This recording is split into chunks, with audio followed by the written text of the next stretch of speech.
Good morning सगळ्यांना. स्वागत आहे तुमचं माझ्या ज्वेलरी आर्ट 3-1 या चॅनलवर. तर आज आपण बघणार आहोत लॉंग मंगळसूत्र. तर बघा, त्याच्यासाठी लागणारं मटेरियल: एक लॉंग मंगळसूत्राची chain, gauge wire, pearl beads, याला आपण घुंगरूसुद्धा बोलतो. बघा, घुंगरू लागणार आहे. त्याच्यानंतर आपल्याला क्रिस्टल लागणार आहे आणि क्रिस्टलला दोन्ही साईडने पॅक करण्यासाठी आपल्याला हे गोल्डन कलरचे प्लेट्स लागणार आहेत. त्याच्यानंतर आपल्याला लागणार आहे 0.4 mm गेज वायर. नॉर्मली सगळं जी ज्वेलरी आहे जी बाइंडिंगसाठी लागणारं गेज वायर 0.3 किंवा 0.4 घेतलं जातं. त्याच्यानंतर हे आहे इन्स्ट्रुमेंट, आपण ज्याने ज्वेलरी बनवणार आहोत मंगळसूत्र.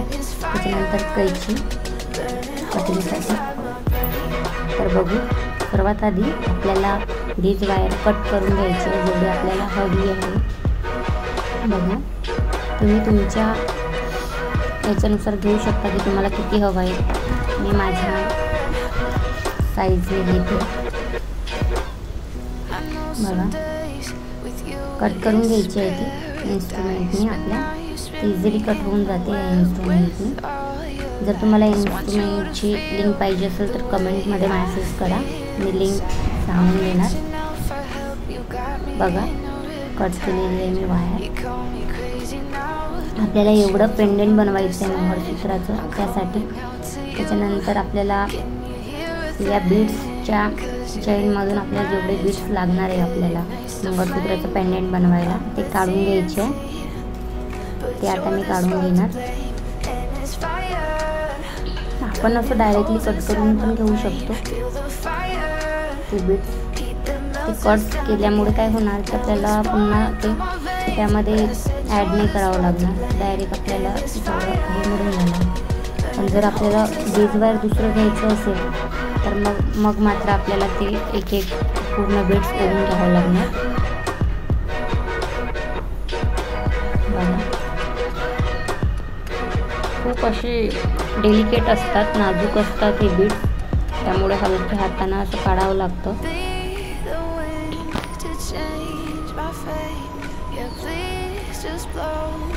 मी नथ, मंगळसूत्र, कंगन, बुगडी, सगळे कानातले, इयरिंग्स, नेकलेस, अँटिक मंगळसूत्र सगळं बनवते. जर तुम्हाला व्हिडिओज बघायला आवडत असेल, जर तुम्हाला घर बसल्या काही करायचं असेल तर नक्कीच तुम्ही मला सबस्क्राईब करा आणि माझे व्हिडिओज डेली बघा. तुम्हाला काहीतरी नवीन शिकायला नक्कीच मिळेल आणि मी ट्राय करेन की तुम्हाला रोज नवीन काहीतरी शिकायला मिळावं. बघावं, मी ते जी गेज वायर होती त्यामध्ये ते पूर्ण बीड्स ओवून घेतले आहे आणि त्याच्यामध्ये जे क्रिस्टल आणि प्लेट्स घेतले होते ते पण ओवून घेतले. वन साईडनी लॉक करायचं आणि ते पूर्ण ओवून घ्यायचे. पूर्ण ओवून झालं की मग दुसऱ्या साईडनं सुद्धा लॉक करून घ्यायचं. बघा, मी लॉक केलेला आहे. आता जी आपली मंगळसूत्राची चेन आहे ते घ्यायची आणि ती त्या पेंडंटला ॲड करायची आहे. बघा, तर ती ॲड करणार आहे मी. ती ॲड झाली की आपलं मंगळसूत्र रेडी होऊन जाणार. खूप सोप्या पद्धतीनं आपल्याला घर बसल्या ज्वेलरी बनवता येतं. एवढंच की आपल्याला ज्वेलरी मटेरियल काय काय लागणार, त्यासाठी काय इन्स्ट्रुमेंट लागणार आणि त्याची पद्धत काय आहे हे फक्त माहीत असायला हवं. बाकी आपण इझिली बनवू शकतो. तुम्ही नक्कीच मला सबस्क्राईब करा. मी अशाच नवनवीन व्हिडिओज घेऊन येणार आहे तुमच्यासाठी. आपण घरबसल्या मोस्टली हाऊसवाईफला आपल्या घरची कामं झाले की काय करावं हा विचार येतो. तर काही का असे ना, आपण ज्वेलरी मेकिंग तर घरबसल्या करू शकतो. ॲज आपल्या स्वतःसाठी ॲज बिझनेस पॉईंट ऑफ व्ह्यूसुद्धा आपण हे ज्वेलरी मेकिंगचं करू शकतो.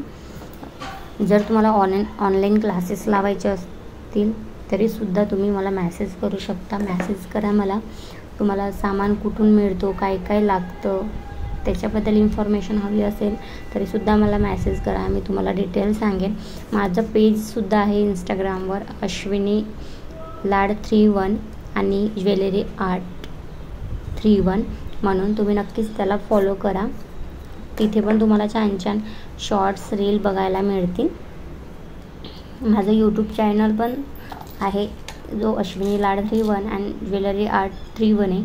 ज्वेलरी आर्ट 31वर मी मोस्टली ज्वेलरी मेकिंगचे व्हिडिओज अपलोड करत असते आणि जो माझा ऑफिशियल चॅनल आहे अश्विनी लाड 31 त्याच्यामध्ये माझे थॉट्सचे आणि जे काही आपले डेली व्लॉग असतात त्यांचे व्हिडिओज असतात. तर नक्कीच मला सबस्क्राईब करा. बघा कसं वाटलं मंगळसूत्र, छान आहे ना, एक युनिक वाटतं. सारखे सेम दुकानमधले तर सर्वच वापरतात, आपण घरी काहीतरी युनिक बनवून घालू तर आपल्याकडे कसं थोडं लक्ष केंद्रित होतं सर्वांचं आणि छान पण वाटतं. बघा किती सुंदर असं मंगळसूत्र आहे.